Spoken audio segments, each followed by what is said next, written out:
चलिए बच्चों, सुप्रभात। आज हम अनुच्छेद लेखन के विषय में पढ़ेंगे। पिछली कक्षा में हमने संवाद लेखन के विषय में कुछ महत्वपूर्ण बातें जानी और समझी।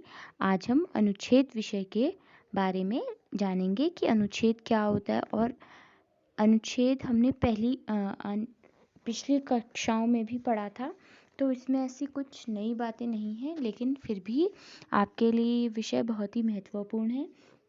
चलिए, सर्वप्रथम हम ये जानते हैं कि अनुच्छेद लेखन क्या होता है। अनुच्छेद लेखन किसी विषय पर सीमित शब्दों में अधिक से अधिक विचार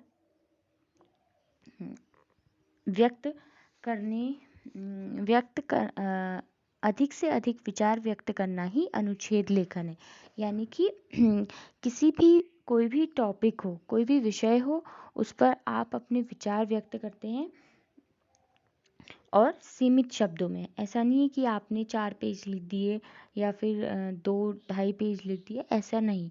आपको एक पैराग्राफ में अपनी सारी बातों को लिख देना है। जो आपके महत्वपूर्ण बिंदु हैं, आपके विचार हैं, उनको लिख देना है। ठीक है, इसको हम लघु निबंध भी कह सकते हैं, और इसे हम संक्षिप्त एवं सारगर्भित निबंध भी कह सकते हैं। तो इसको हम निबंध का छोटा रूप भी बोल सकते हैं। पहला, इसका किन किन बातों का ध्यान रखना चाहिए निबंध लेखन के समय। पहला पॉइंट है, पहला बिंदु है, विषय पर अच्छी प्रकार से सोच विचार करके कुछ बिंदुओं को लिख लीजिए। यानी कि जब आप कोई भी अनुच्छेद लिखेंगे, सबसे पहले आपने उस विषय के जो बिंदु हैं, उस विषय से रिलेटेड जो टॉपिक्स हैं, उनको लिख लेना है। ठीक है, या फिर जब आप एग्ज़ाम में ये क्वेश्चन करोगे तो वहाँ पर भी आपको कुछ बिंदु दे दिए जाएंगे, जिनसे आपने क्या करना है, वो एक तरह से हिंट होंगे, या फिर उसी क्रम में या उन्हीं बिंदुओं को लेकर आपने वो अनुच्छेद लेखन करना है। तत्पश्चात उन्हें सीमित शब्दों में व्यक्त कीजिए। यानी कि वहाँ पर आपको कुछ पॉइंट दिए जाएंगे एग्ज़ाम में, तो आपने अब उन्हीं को संक्षेप करना है, मतलब उन्हीं को एक पैराग्राफ में बांधना है। उत्तम अनुच्छेद लिखने के लिए सदैव सरल एवं व्यवहारिक भाषा का ही प्रयोग करना चाहिए। यानी कि जब हम अनुच्छेद लेखन करते हैं तो हमने सरल भाषा और व्यवहारिक भाषा का प्रयोग करना चाहिए। अनुच्छेद लगभग 80 से 100 शब्दों में लिखा जाना चाहिए, क्योंकि अनुच्छेद लेखन की समय सीमा होती है। तो वो समय सीमा वो शब्द सीमा 80 से 100 शब्दों की होगी। तो जब भी आप अनुच्छेद लेखन करते हैं तो इस बात का ज़रूर ध्यान दीजिए कि आपका जो अनुच्छेद है वो 80 से 100 शब्दों के बीच में ही आए। ठीक है, इससे ज़्यादा और इससे कम नहीं होना चाहिए, क्योंकि अनुच्छेद लेखन 5 नंबर का है, तो 5 नंबर के हिसाब से 80 शब्द बहुत होते हैं। और आपने उसमें कुछ ऐसी अननेसेसरी बातें नहीं डालनी है जो उस निबंध में बेवजह ही शब्द सीमा को बढ़ाए और आपका निबंध सारगर्भित ना हो। ऐसा कोई भी शब्दों का चयन ठीक से करना है।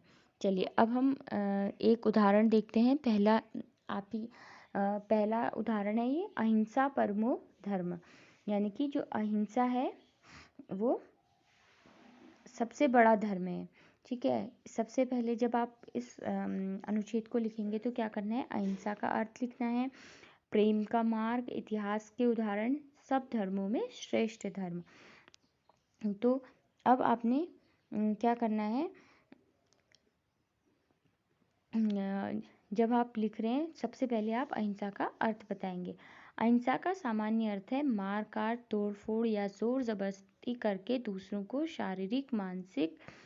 पहले हिंसा का अर्थ बताएंगे। अहिंसा का अर्थ मानसिक, आध्यात्मिक और भावात्मक स्तर पर चोट पहुंचाना। यह मानवीयता का हनन है, धर्म विरुद्ध है, परंतु मानव आज धर्मच्युत हो हिंसा के मार्ग पर अग्रसर हो गया। महात्मा गांधी के अनुसार मन में बुरा सोचना भी हिंसा है। हिंसा करके मिलने वाली जीत सच्ची जीत नहीं मानी जाती। दोबारा हिंसा द्वारा पराजित किया गया व्यक्ति अपनी शक्ति समेटकर या दोबारा शक्तिशाली बनकर कभी भी नीचा दिखा सकता है। इसके विपरीत अहिंसा का मार्ग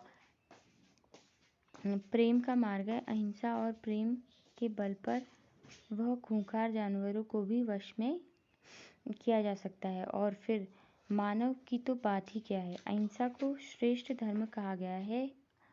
अहिंसा पर विश्वास करने वाला व्यक्ति कभी भूलकर किसी को भी कष्ट या दुख नहीं देता। वास्तव में अहिंसा एक मानवीय भावना है। महाबली सम्राट अशोक ने भी घोर हिंसा का भयानक परिणाम कलिंग विजय के बाद देखा है। अहिंसा परमो धर्मा मानने वाले बुद्ध मत को अपना लिया। अहिंसा परमो धर्मा सिद्धांत को मानकर चलना कठिन नहीं। सबके साथ उचित व्यवहार करें, असत्य से बचे रहकर सत्य बोलें, सत्य का मार्ग अपनाएं। हानि पहुंचाना तो दूर की बात है, ऐसी बातें सोचे भी ना।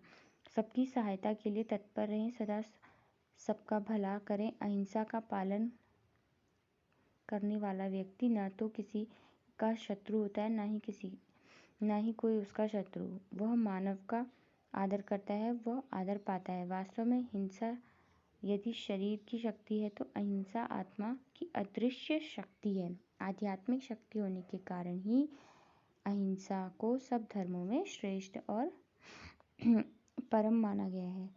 चलिए, तो इस तरह से आपने अनुच्छेद लिखना है। आज के लिए बस इतना ही।